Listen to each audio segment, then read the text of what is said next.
దీనివల్ల రేవంత్ రెడ్డి పోవాలి, కేసీఆర్ గారు రావాలని చెప్పారంటే ఇదేదో కేసీఆర్ గారు ముఖ్యమంత్రి కావాలనేది తెలంగాణ సంక్షేమం కొరకు కోరుతున్నామని చెప్పంటారు. ఇది ప్రజల్లో వచ్చిన ఆలోచన అని చెప్పంటున్నా.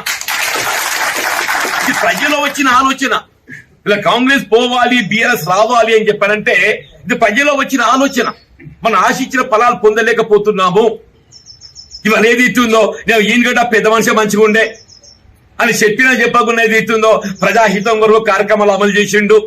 మళ్ళీ ఆయన వస్తేనే తెలంగాణ బాగుపడుతుంది, ఈ తెలంగాణ పునర్నిర్మాణం కావాలంటే అది కేసీఆర్ గారితో సాధ్యమవుతుంది ఒక భావన వీళ్ళ ప్రజలు వచ్చిందని చెప్పంటున్నాను. దీనివల్ల రేవంత్ రెడ్డి పోవాలి, కేసీఆర్ గారు రావాలని చెప్పారంటే ఇదేదో కేసీఆర్ గారు ముఖ్యమంత్రి కావాలనేది వీళ్ళ తెలంగాణ సంక్షేమం కొరకు కోరుతున్నామని చెప్పంటారు. ఇది ప్రజల్లో వచ్చిన ఆలోచన అని చెప్పంటున్నా.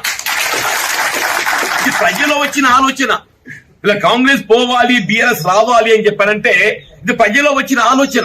మనం ఆశించిన ఫలాలు పొందలేకపోతున్నాము. ఇవన్నీ ఏదైతే ఉందో నేను ఈయనగడ్డ పెద్ద మనిషి మంచిగా ఉండే అని చెప్పకుండా ఏదైతే ఉందో ప్రజాహితం కొరకు కార్యక్రమాలు అమలు చేసిండు.